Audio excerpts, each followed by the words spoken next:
প্রিয় শিক্ষার্থীবৃন্দ, জাতীয় বিশ্ববিদ্যালয় অনলাইন ক্লাসে সবাইকে স্বাগত জানাচ্ছি। আমি ডক্টর মোহাম্মদ রাজু আহমেদ, সহযোগী অধ্যাপক, রাষ্ট্রবিজ্ঞান বিভাগ, কুমিল্লা ভিক্টোরিয়া সরকারি কলেজ, কুমিল্লা। করোনাকালীন শিক্ষা কার্যক্রম চলমান রাখার স্বার্থে জাতীয় বিশ্ববিদ্যালয়ের উদ্যোগে অনলাইন ক্লাসে সংযুক্ত হতে পেরে আমরা আনন্দিত। সবাইকে স্বাস্থ্যবিধি মেনে চলার আহ্বান জানাচ্ছি। বিষয় রাষ্ট্রবিজ্ঞান, কোর্স কোড 211905। কোর্সের নাম প্রধান বৈদেশিক সরকার সমূহ, যুক্তরাজ্য, যুক্তরাষ্ট্র ও ফ্রান্স। Lecture number 2। লেকচারের শিরোনাম ব্রিটিশ রাজতন্ত্র। আজকে আমরা যে বিষয়সমূহ আজকের ক্লাসে আলোচনা করব তা হলো ব্রিটিশ রাজতন্ত্রের বিবর্তন, ব্রিটেনের রাজশক্তির ক্ষমতা ও কার্যাবলী এবং ব্রিটেনের রাজতন্ত্র টিকে থাকার কারণসমূহ। আমরা জানি যে যুক্তরাজ্যের রাজতন্ত্র হলো একটি সাংবিধানিক রাজতন্ত্র। বর্তমান রাষ্ট্রপ্রধান হলেন রানী দ্বিতীয় এলিজাবেথ। তিনি 1952 সাল থেকে রাজত্ব করে আসছেন। যুক্তরাজ্যের রাজা বা রানী তাদের নিকটবর্তী পরিবার বিভিন্ন সরকারি, আনুষ্ঠানিক, কূটনৈতিক এবং প্রতিনিধিত্বমূলক দায়িত্ব পালন করে থাকেন। রাজতন্ত্র যেহেতু সাংবিধানিক, তাই রাজতন্ত্র সম্মান প্রদান এবং প্রধানমন্ত্রী নিয়োগের মতো নির্দলীয় কর্মের মধ্যে সীমাবদ্ধ। রাজা বা রানী ব্রিটিশ সশস্ত্র বাহিনীর সর্বাধিনায়ক। সরকারের উপর চূড়ান্ত নির্বাহী ক্ষমতা রাজা বা রানী প্রধানমন্ত্রীর পরামর্শক্রমে কেবলমাত্র পার্লামেন্ট প্রণীত আইন ও সাংবিধানিক রীতিনীতির সীমাবদ্ধতার মধ্যে ব্যবহার করে থাকেন। ব্রিটিশ রাজতন্ত্রের সূচনা মধ্যযুগে স্কটল্যান্ড এবং অ্যাংলো স্যাক্সন ইংল্যান্ডের ক্ষুদ্র রাজ্য থেকে। দশম শতাব্দীতে ইংল্যান্ড এবং স্কটল্যান্ড রাজ্য একীভূত হয়েছিল।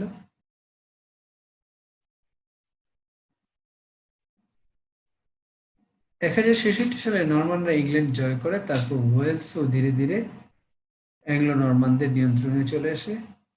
প্রিন্সিপ্যালিটি অফ ওয়েলস ইংরেজি রাজত্বের ক্লায়েন্ট স্টেটে পরিণত হয়েছে। তখন ত্রয়োদশ শতাব্দীতে প্রক্রিয়াটি সম্পন্ন হয়েছিল। 1215 সালে ম্যাগনা কার্টা ইংরেজ রাজার রাজনৈতিক ক্ষমতা হ্রাস করার একটা প্রক্রিয়া শুরু করেছিলেন। 1688 থেকে গৌরবময় বিপ্লব যুক্তরাজ্যের রাজনৈতিক ইতিহাসের এক যুগান্তকারী ঘটনা।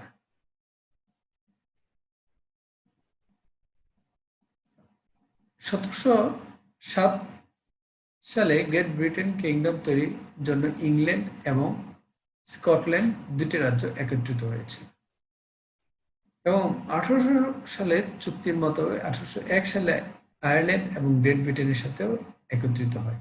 ব্রিটিশ রাজা ছিলেন সমগ্র ব্রিটিশ সাম্রাজ্যের নামমাত্র প্রধান। বিশাল এই সাম্রাজ্যে 1952 সালে বিশ্বের 1/4 জুড়ে ছিল। 1922 সালে উত্তর আয়ারল্যান্ড বাদে অবশিষ্ট আয়ারল্যান্ড স্বাধীন প্রজাতন্ত্র গঠন করে এবং 1930-এর গোড়ার দিক থেকে বেলফোর ঘোষণায় একটি কমনওয়েলথ অফ নেশন গঠন করা হয়। দ্বিতীয় বিশ্বযুদ্ধের পর ব্রিটিশ উপনিবেশ এবং অঞ্চলগুলো বেশিরভাগ স্বাধীন হয়ে কার্যকরভাবে সাম্রাজ্যের অবসান ঘটিয়েছিল। ষষ্ঠ জর্জ এবং তার উত্তরসূরি দ্বিতীয় এলিজাবেথ তার স্বাধীন সদস্য দেশগুলোর মুক্ত সমিতির প্রতীক হিসাবে কমনওয়েলথের হেড উপাধি গ্রহণ করেছিলেন। বর্তমান যুক্তরাজ্য এবং আরো 15টি স্বতন্ত্র সার্বভৌম রাষ্ট্র তাদের রাজা হিসাবে একই ব্যক্তিকে ভাগ করে। কমনওয়েলথ রাজ্য বলে এই রাজতন্ত্রকে ভাগাভাগি করা হয়েছে, যদিও প্রত্যেকটি দেশ অন্যদের থেকে সার্বভৌম ও স্বতন্ত্র এবং প্রতিটি রাজ্যের জন্য আলাদা ও নির্দিষ্ট ও অফিসিয়াল জাতীয় খেতাব এবং স্টাইল রয়েছে। ব্রিটিশ রাজতন্ত্রের বিবর্তন আমরা তো ইতিমধ্যে আলোচনা করেছি যে ব্রিটিশ প্রায় 1000 বছর যাবত এই ব্রিটিশ রাজতন্ত্র বিবর্তন হচ্ছে। এই সময় যে এতগুলো উল্লেখযোগ্য রাজবংশ এসেছিল, এটা নিয়ে এই মুহূর্তে আমরা একটু আলোচনা করব। প্রথমে আমরা পাই অ্যাংলো স্যাক্সন রাজবংশ। নবম শতাব্দীতে ভাইকিং আক্রমণ এবং বন্দোবস্তের পরে ওয়েসেক্স অ্যাংলো স্যাক্সনের কিংডম প্রভাবশালী ইংরেজ রাজত্ব হিসেবে আবির্ভূত হয়েছিল। ওই সময় 7টি রাজ্য ছিল, 7টি রাজ্যের মধ্যে ওয়েসেক্স সর্ব শক্তিশালী রাষ্ট্র হিসেবে আবির্ভূত হয়। মূলত ইংলিশ স্যাক্সন বংশের প্রথম রাজা আলফ্রেড দ্য গ্রেট, তার শাসনকাল ছিল 871 থেকে 899 খ্রিস্টাব্দ পর্যন্ত। ইংল্যান্ডের রাজবংশের সূচনা করেন। তিনি ইংরেজদের কিং উপাধি গ্রহণ করেছিলেন এবং আলফ্রেড দ্য গ্রেট 871 সাল থেকে 886 সাল পর্যন্ত ওয়েসেক্সের এবং 886 থেকে 899 সাল পর্যন্ত অ্যাংলো স্যাক্সনের রাজা হিসেবে দায়িত্ব পালন করেন।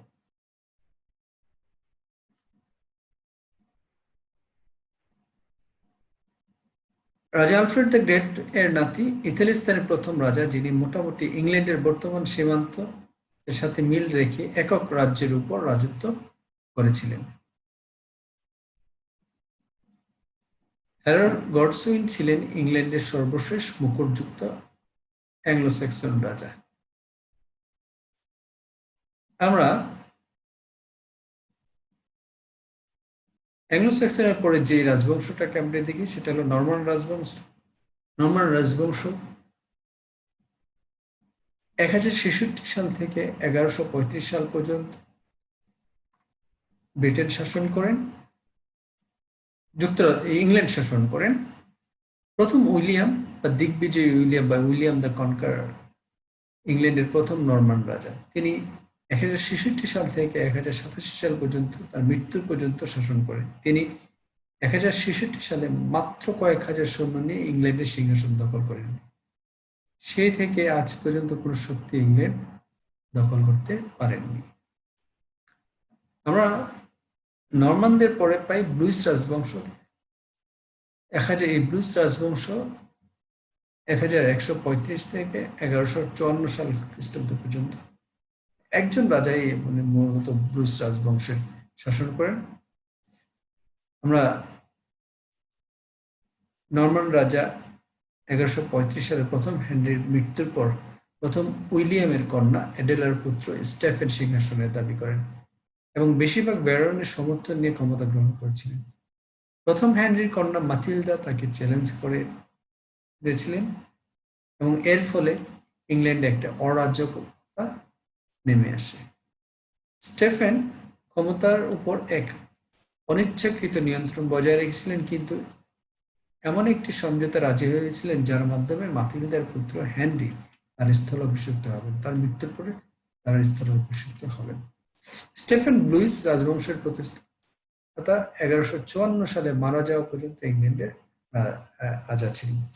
এই স্টেফেনের মাধ্যমে ব্লুইস রাজবংশের সূচনা এবং সমাপ্তি হয়ে থাকে।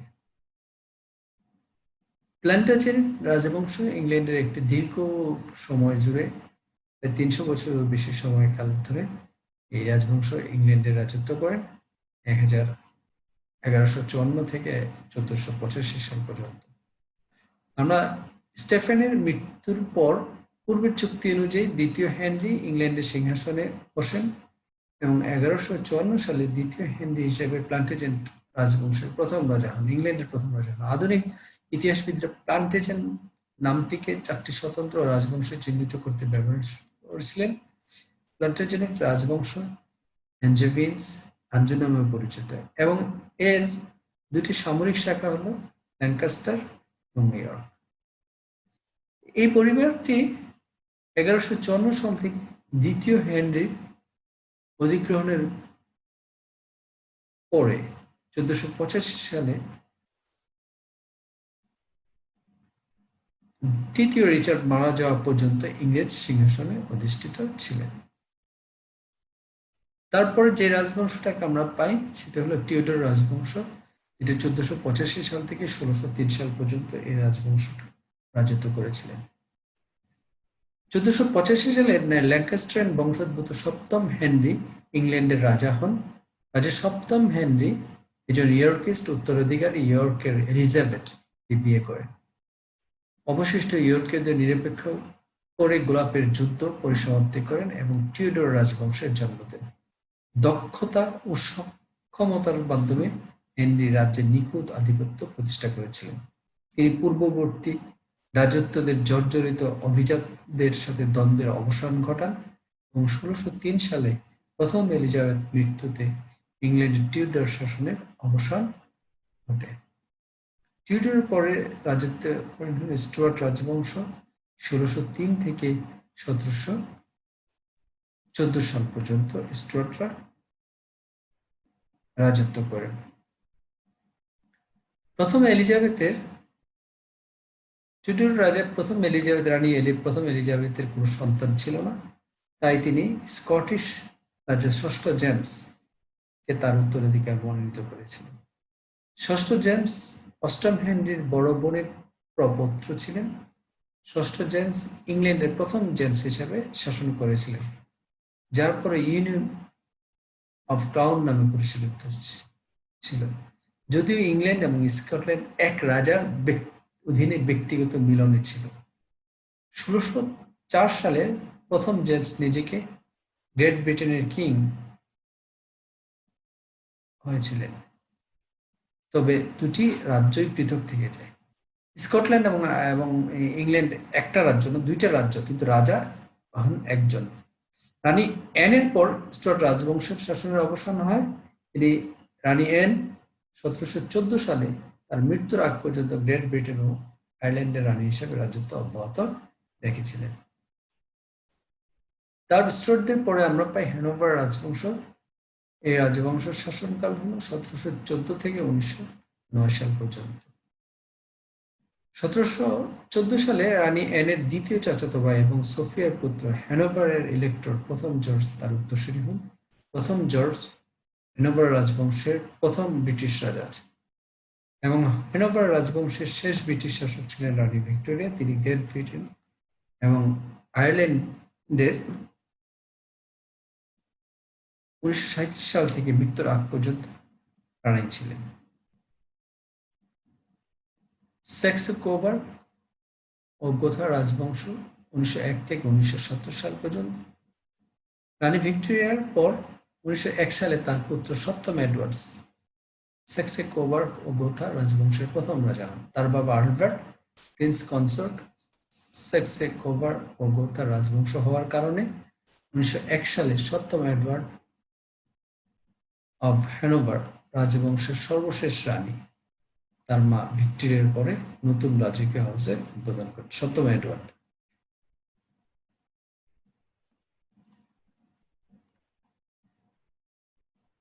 ১৯০১ সালে সপ্তম এডওয়ার্ড হ্যানোভারের রাজবংশ সর্বশেষ রানী তার মা ভিক্টোরিয়ার পরে নতুন রাজকীয় হাউসের উদ্বোধন করেছিলেন। উইন্ডসর রাজবংশ ১৯১৭ সাল থেকে বর্তমান পর্যন্ত এই রাজবংশটি রয়েছে।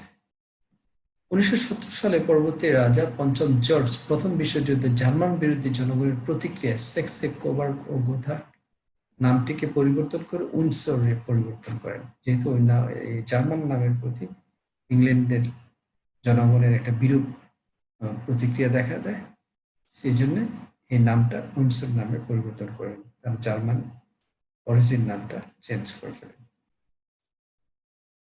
আমরা এখন আলোচনা করব ব্রিটেনের রাজশক্তি বা রাজা বা রানীর যে ক্ষমতার উৎস সম্পর্কে আলোচনা করব।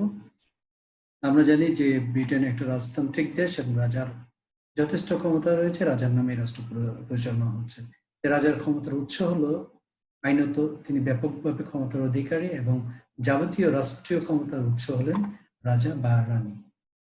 তিনি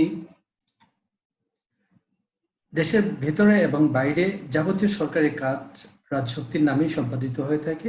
ব্রিটেনের রাজা বা রানীর বিপুল ক্ষমতা এবং বহুমুখী যে ক্ষমতা রয়েছে তার দুইটা উৎস থেকে আসছে এই ক্ষমতাগুলো। এক হলো পার্লামেন্টের বিধিবদ্ধ আইন, অর্থাৎ পার্লামেন্ট প্রণীত আইন। পার্লামেন্ট আইন প্রণয়ন করে রাজাকে ক্ষমতা দিয়ে থাকেন। এবং দ্বিতীয়ত রাজার বিশেষ অধিকার, যেটা খুবই গুরুত্বপূর্ণ একটা অধিকার। আর পার্লামেন্টের আইন সম্পর্কে তো আমরা জানি এটা পার্লামেন্ট যে কোনো সময় যে কোনো বিষয়ে আইন প্রণয়ন করতে পারে এবং রাজাকে ক্ষমতা প্রদান করতে পারে। বিশেষ অধিকার নিয়ে আমরা একটু বিস্তারিত আলোচনা করব। এটা একটা ব্যতিক্রম বিষয়, এটা একটা সাংবিধানিক গুরুত্বপূর্ণ রাজশক্তির ক্ষমতার উৎস এবং সাংবিধানিকভাবে স্বীকৃত। এটা পরবর্তীতে নানাভাবে এটা আইনিভাবেও স্বীকৃত হয়েছে, বিচার বিভাগও কে স্বীকৃতি দিয়েছে নানাভাবে। রাজার বিশেষ অধিকার হলো মন্ত্রীদের অন্যান্য অনেক কিছুর মধ্যে সশস্ত্র বাহিনী মোতায়েন করতে, আন্তর্জাতিক চুক্তি করতে, সম্মান প্রদান করতে সক্ষম করে। এই ধরনের অনেক অনেক কিছুই করার জন্য রাজাকে বা মন্ত্রীদেরকে, রাজার যে নির্বাহী ক্ষমতা প্রয়োগ করে মন্ত্রীরা আছে তাদেরকে এই রাজার বিশেষ অধিকার প্রয়োগ করে কাজ করতে পারে। বর্তমান সরকারের মন্ত্রীরা তাদের নিজস্ব অধিকারে বা তারা রানীকে যে পরামর্শ দেওয়ার জন্য সাংবিধানিকভাবে বাধ্য, সেই পরামর্শের মাধ্যমে বেশিরভাগ বিশেষ অধিকার ক্ষমতা প্রয়োগ করা হয়ে থাকে। রাজার বিশেষ অধিকারের কোনো স্বীকৃত সংজ্ঞা নেই। 2017 সালে ইউরোপীয় ইউনিয়ন থেকে বের হয়ে আসার জন্য আর মিলার বনাম সেক্রেটারি অফ স্টেটস যে মামলার ক্ষেত্রে সুপ্রিম কোর্টের বিচারকরা বিশেষ অধিকারকে সংজ্ঞায়িত করেছিলেন এভাবে যে রাজশক্তির নিকট অর্পিত ক্ষমতার অবশিষ্টাংশ এবং তারা মন্ত্রীদের দ্বারা ব্যবহারযোগ্য, তবে শর্ত থাকে যে এই অনুশীলন পার্লামেন্টের আইনের অনুসারে সামঞ্জস্যপূর্ণ। অর্থাৎ রাজার এই ক্ষমতাটা মন্ত্রীদের দ্বারা ব্যবহারযোগ্য এবং এটা পার্লামেন্টের যে আইন আছে এই আইনের দ্বারা আইনের সাথে কোনো ধরনের বিরোধ নেই, আইনের সাথে সামঞ্জস্যপূর্ণ।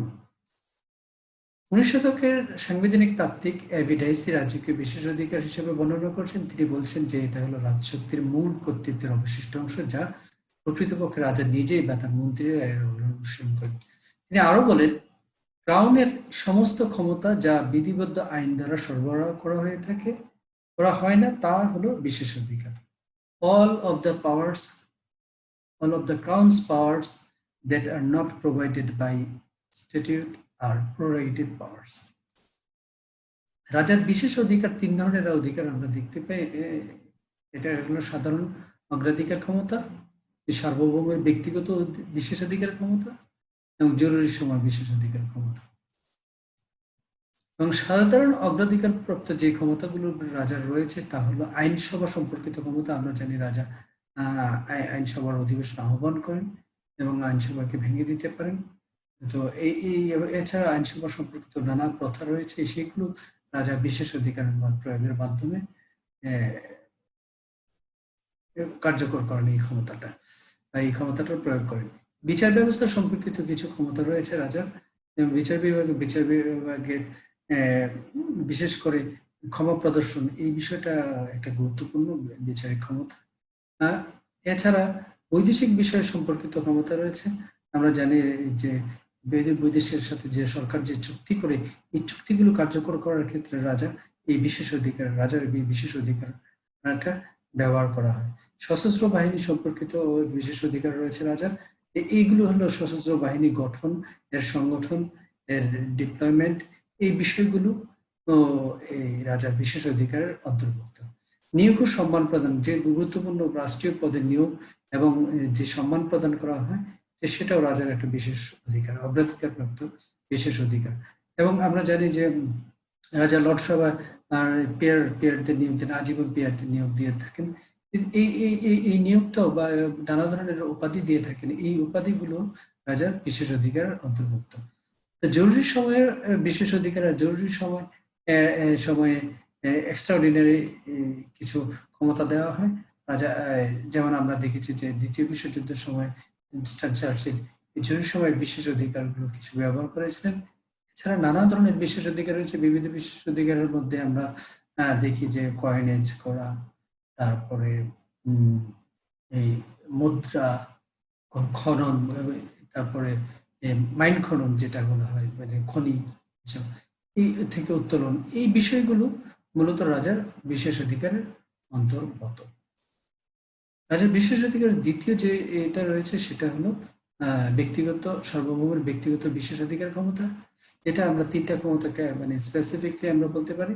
সেটা হলো প্রধানমন্ত্রী নিয়োগ এর ক্ষেত্রে রাজা অনেক ক্ষেত্রে স্বাধীন বা তার বিবেচনাগুলোকে খাটাতে পারেন। এক্ষেত্রে তিনি সাধারণত একটা প্রথা মেনে চলেন যে সংসদের যিনি সংখ্যাগরিষ্ঠ আস্থাভাজন ব্যক্তি তাকেই তিনি প্রধানমন্ত্রী হিসেবে নিয়োগদান করেন।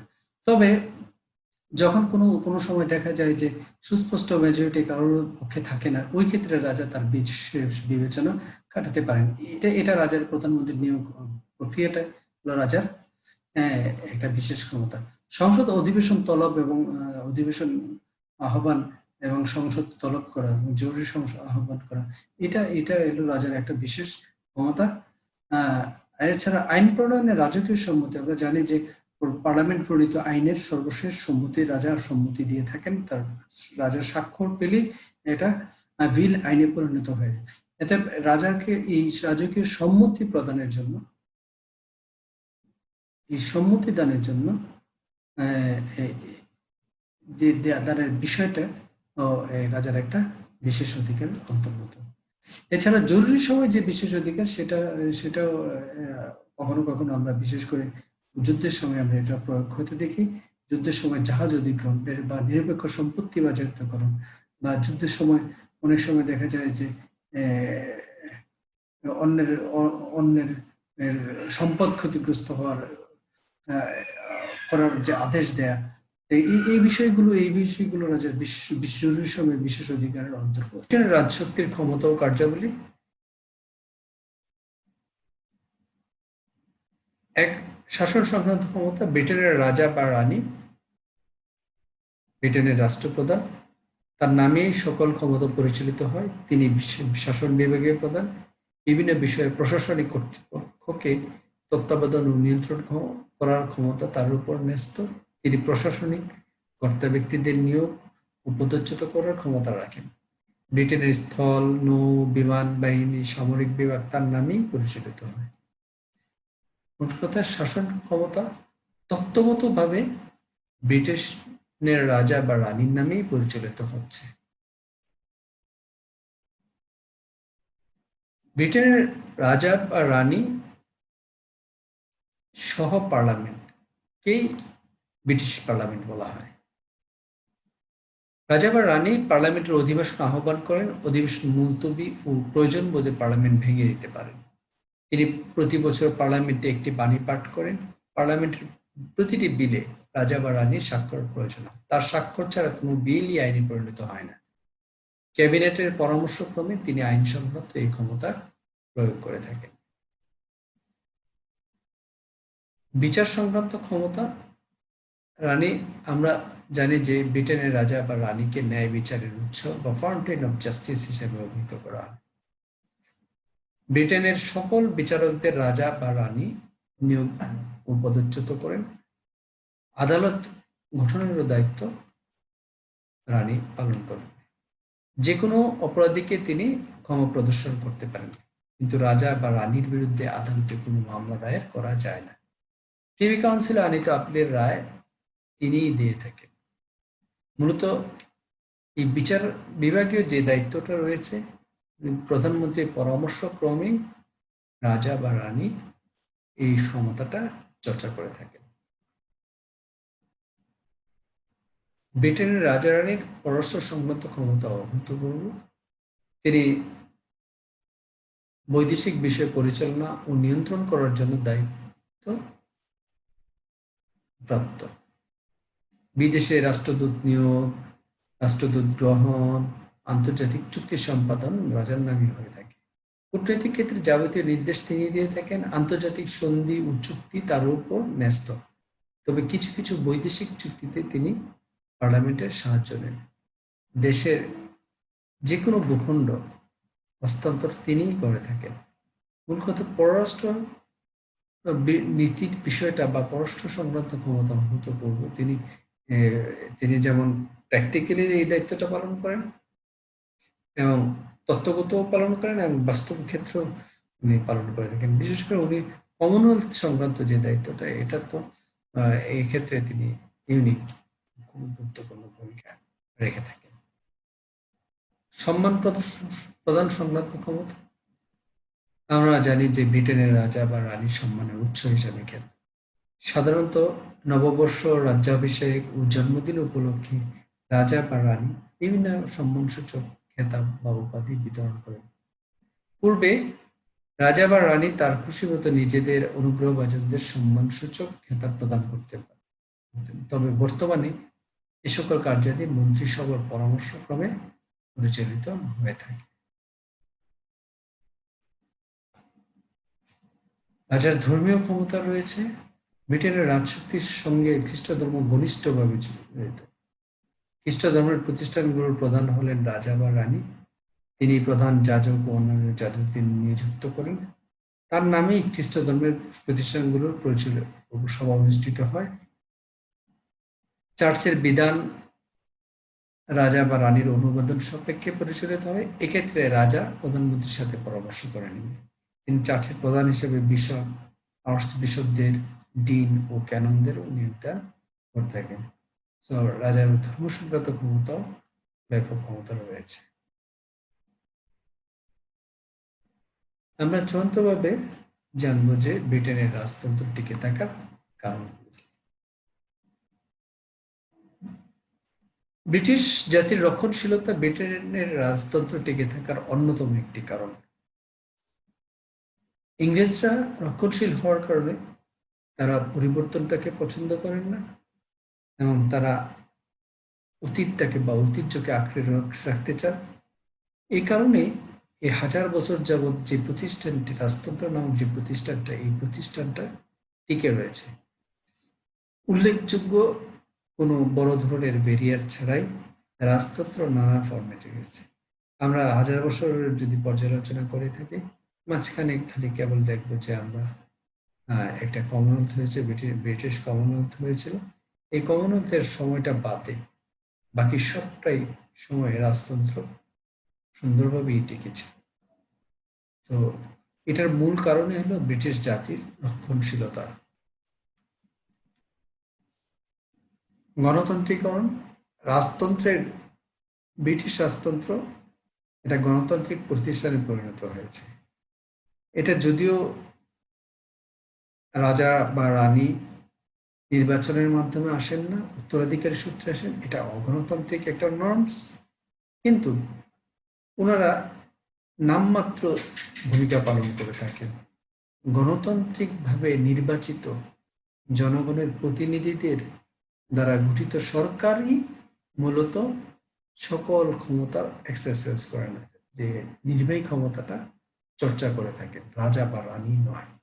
এজন্যে এখানে গণতন্ত্র এবং রাজতন্ত্র একটা অভূতপূর্ব সংমিশ্রণ এখানে হয়েছে, আর এ কারণেই মূলত ব্রিটেনের রাজতন্ত্র টিকে রয়েছে। এটা সংসদীয় ব্যবস্থার সমর্থক, কেননা সংসদীয় ব্যবস্থায় আমরা জানি যে সংসদীয় ব্যবস্থায় রাষ্ট্রপ্রধান নামমাত্র প্রধান হবে, আর রাজতন্ত্র, বিশেষ করে নিয়মতান্ত্রিক, ব্রিটেনের যে রাজতন্ত্র আছে নিয়মতান্ত্রিক রাজতন্ত্র, সেই একই যে রাজার বা শাসকের বা রাষ্ট্রপ্রধানের নিয়মতান্ত্রিক ভূমিকাটা পালন করে থাকেন। এই যে এটা সংসদীয় ব্যবস্থা সমর্থক হয়ে ওঠার কারণে একজন রাষ্ট্রপ্রধান, নিয়মতান্ত্রিক রাষ্ট্রপ্রধান থাকবেন, উনি যদি উত্তরাধিকারী সূত্রে হোক বা নির্বাচিত হোক একই দায়িত্ব পালন করে থাকেন। তো এটার মধ্যে কোনো ধরনের পার্থক্য হয় না। এই পার্থক্য না হওয়ার কারণে এই সংসদীয় পদ্ধতির সমর্থক হওয়া একটা ব্যবস্থা হওয়ার কারণে ব্রিটেনে এই রাজতন্ত্রটা এখন পর্যন্ত টিকে রয়েছে। রাজপথে একটা ব্যবহারিক মূল রয়েছে। রাজা, আমরা জানি যে বর্তমান যে রানী রয়েছে, রানী দ্বিতীয় এলিজাবেথ 1952 সাল থেকে উনি শাসন ক্ষমতা রয়েছেন। অনেক প্রধানমন্ত্রীর সাথে উনি কাজ করেছেন। এই দীর্ঘ প্রায় 68 বছর যাবৎ ক্ষমতা রাজপথে থাকার কারণে উনি খুব ভালোভাবে এই শাসন ব্যবস্থাটাকে দেখেছেন, প্রায় 68 বছর যাবৎ খুব কাছ থেকে দেখেছেন। দেখে তার মধ্যে যে একটা ম্যাচুরিটি আসছে, যে পরিপক্কতা আসছে, এই পরিপক্কতাটা ব্রিটিশ জাতি বা ব্রিটিশ সরকার কাজে লাগাতে পারে। এর যে এই প্র্যাকটিক্যাল ভ্যালুটা, তার যে পরামর্শ দানের যে একটা সক্ষমতা তৈরি হয়, এই সক্ষমতাটাকে কারণেও এর ব্যবহারিক মূল্যকে অস্বীকার করা যায় না। এটা যে কোনো নির্বাচিত সংসদীয় রাজনৈতিক ব্যবস্থার যে এটা কম গুরুত্বপূর্ণ নয়, বা এটা ওদের মতোই, হ্যাঁ, বরঞ্চ অভিজ্ঞতা ক্ষেত্রে ব্রিটিশ রাজতন্ত্র বা রাজাদের অভিজ্ঞতা, দীর্ঘ অভিজ্ঞতাটা এর গুরুত্বটাকে আরো বেশি বাড়িয়ে দিয়েছে। এই জন্য ব্রিটেনের রাজতন্ত্রটা এখনো টিকে রয়েছে। রাজতন্ত্রের ধারাবাহিকতা, আমরা জানি যে রাজা রাজা ব্যক্তি রাজা এবং প্রতিষ্ঠান রাজার মধ্যে একটা পার্থক্য রয়েছে। হ্যাঁ, রাজপথের কোনোদিন মৃত্যু নেই, ব্যক্তি রাজার মৃত্যু রয়েছে। হ্যাঁ, সো কখনোই এই রাজতন্ত্র বা রাজপদের এর ধারাবাহিকতা ক্ষুণ্ণ হয় না। এই ধারাবাহিকতা ক্ষুণ্ণ না হওয়ার কারণেও এই রাজতন্ত্রটা টিকে রয়েছে। এটা কম ব্যয়বহুল। দেখা গিয়েছে যে রাজতন্ত্রটাকে এই যে নির্বাচন করতে হয় না পদে। ব্রিটেন বর্তমান রানী ৬৮ বছর যাবৎ ক্ষমতা রয়েছে, রানী হিসেবে দায়িত্ব পালন করছেন। তো এই সময় যদি নির্বাচিত রাষ্ট্রপ্রধান নির্বাচিত করতে হতো, তাহলে তাদেরকে নির্বাচন করতে অনেক অর্থের ব্যয় হতে। তো এটা কম ব্যয়বহুল হওয়ার কারণে ব্রিটেনের রাজতন্ত্র এখনো টিকে রয়েছে বলে অনেকে অভিমত প্রকাশ করেন। এর মনস্তাত্ত্বিক কিছু কারণ রয়েছে রাজতন্ত্র টিকে থাকার কারণে। অনেকে মনে করেন যে রানী বাকিংহাম প্যালেসে আছেন বলে ইংলিশ বা ইংরেজরা, ব্রিটিশরা নিরাপদে ঘুমাতে পারছে। এই রানীর উপস্থিতির কারণে এই মনস্তাত্ত্বিক কারণ ব্রিটিশ রাজতন্ত্র টিকে থাকার একটা অন্যতম কারণ। রাজা বা রানী হলো রাষ্ট্রের ঐক্যের প্রতীক। রাজা বা রানী রাষ্ট্রের প্রতীক এবং রাষ্ট্রের ঐক্যের প্রতীক। জনগণ আমরা দেখেছি যে স্কটল্যান্ড, উত্তর আয়ারল্যান্ড বা এই ওয়েলস মূলত রাজা বা রানীকে কেন্দ্র করে ঐক্যবদ্ধ। তো রানী একটা ঐক্যের প্রতীক। শুধু তাই না, আমরা জানি যে বর্তমান ব্রিটিশ রাজা বা রানী প্রায় 15টা রাষ্ট্রের রাষ্ট্রপ্রধান। তিনি এই রাষ্ট্রগুলোর সাথে সমন্বয় বা পূর্বের যে ব্রিটিশ উপনিবেশ রয়েছেন, উপনিবেশগুলোর যে সংগঠন রয়েছে, পূর্বের ব্রিটিশ উপনিবেশদের সংগঠন কমনওয়েলথেরও প্রতীক হলেন রানী। স্বাভাবিকভাবে উনি কেবল ব্রিটিশ ভূখণ্ডের ঐক্যের প্রতীক না, ব্রিটিশ জাতির ঐক্যের প্রতীক না, এটা তার চেয়েও বেশি কিছু। এজন্যই এই রাজতন্ত্রটা এখনো টিকে রয়েছে। এটা চমৎকারভাবে একটা সংযোগ সৃষ্টি করতে পারে, সংযোগ সৃষ্টি করে পার্লামেন্টের সাথে, রানীর সাথে এবং জনগণের সাথে এবং শাসন বিভাগের সাথে একটা চমৎকার যোগ সৃষ্টি হয়ে আছে। এই জন্য ব্রিটেনের রাজতন্ত্র টিকে রয়েছে। আমরা দেখেছি যে রাজা বা রানী, ব্রিটিশ পার্লামেন্ট মানে হলো পার্লামেন্টের 2টা কক্ষ এবং রাজা বা রানী সহ হলো ব্রিটিশ পার্লামেন্ট। তারপরে আমরা দেখেছি প্রিভি কাউন্সিলটা দেখেছি যে এখানে পার্লামেন্টের যেমন সদস্যরা এখানে প্রিভি কাউন্সিলের সদস্য এবং মন্ত্রিপরিষদ সদস্য প্রিভি কাউন্সিলের সদস্য এবং রানী এই প্রিভি কাউন্সিলের প্রধান হিসাবে। এই যে মানে রানী মধ্যস্থলে থেকে সকল শাসন বিভাগের প্রত্যেকটা ক্ষেত্রে সাথে, প্রত্যেকটা বিভাগের সাথে একটা সংযোগ সৃষ্টি করা থাকেন। এই জন্য আরো রাজতন্ত্রে বা রাজপদের গুরুত্ব অনেক বৃদ্ধি পাচ্ছে, যে কারণে ব্রিটেনে আজ পর্যন্ত রাজতন্ত্র টিকে রয়েছে। রাজতন্ত্রের আনুষ্ঠানিকতা, এর মানে এর প্রত্যেকটা সেরেমোনিয়াল পার্ট খুব গুরুত্বপূর্ণ হিসেবে বিবেচিত হয়। এক, আর দ্বিতীয়ত হলো রাজা রানীর ভূমিকা কেবলই আনুষ্ঠানিক। উনি রাজত্ব করেন বাট শাসন করেন না। ওনাদের নামে রাষ্ট্রটা পরিচালনা করেন হলো প্রধানমন্ত্রীর নেতৃত্বাধীন একটা মন্ত্রিসভা, যারা নির্বাচিত প্রতিনিধিদের নিকট আস্থাভাজন। এই রাজা বা রানীর এই আনুষ্ঠানিকতার কারণেই মূলত রাজপথ বা রাজতন্ত্রগুলো এখনো টিকে রয়েছে। রাজা রানী সবসময় একটা নিরপেক্ষ ভূমিকা পালন করে থাকেন। যদিও গণতান্ত্রিক শাসন ব্যবস্থা, এটা দলীয় শাসন ব্যবস্থা, এই দলীয় শাসন ব্যবস্থার ঊর্ধ্বে থেকে রাজা রানী তার দায়িত্ব পালন করে থাকেন। এই তার দায়িত্ব পালনের ক্ষেত্রে নিরপেক্ষভাবে পালন করতে পারেন বলেই এই রাজতন্ত্রটা আজ পর্যন্ত টিকে রয়েছে। রাজা রানীর যে ব্যক্তিগত প্রভাব, তার অভিজ্ঞতা, এই বিষয়গুলো রাজতন্ত্রটাকে টিকে রাখা খুব গুরুত্বপূর্ণ ভূমিকা রাখে। জাঁকজমক ও বৈচিত্র্য উৎস হিসেবে এই রাজতন্ত্র টিকে রয়েছে বলে অনেকে মনে করেন। কেননা যে কোনো রাজা বা রানী এর যে সিংহাসনে আরোহণ বা তাদের মৃত্যুবরণ, তাদের বিয়ে, এই বিষয়গুলো ব্রিটিশ জাতিকে বেশ আলোড়িত করে। এই জাঁকজমকে, এই বৈচিত্র্য, তাদের জাঁকজমকপূর্ণ জীবনাচার তাদেরকে নানাভাবে উৎসাহিত করে, অনুপ্রাণিত করে, এবং তারা এর মধ্যে একটি বৈচিত্র্য খুঁজে পায়। আর এসব কারণেই মূলত ব্রিটিশ রাজতন্ত্রটা টিকে রয়েছে।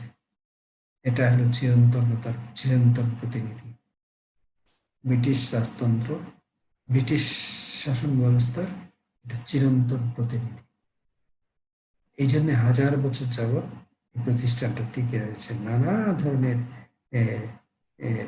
অনেক ক্ষেত্রে অনেক ছাড় দিতে হয়েছে এই প্রতিষ্ঠানটা। তারপরে প্রতিষ্ঠানটা আলটিমেটলি এখনো গুরুত্বপূর্ণ প্রতিষ্ঠান হিসেবে টিকে রয়েছে। সবাইকে ধন্যবাদ। আজকের মতো এখানেই শেষ করছি। সবাই ভালো থাকো, সুস্থ থাকো, নিরাপদ থাকো এবং বাসায় থেকো। আর তোমাদের জন্য, সবার জন্য শুভকামনা রইল। আগামী ক্লাসে তোমাদের সাথে দেখা হবে আরেকটা নতুন বিষয় নিয়ে। সে পর্যন্ত তোমরা ভালো থেকো এবং নিরাপদ থেকো।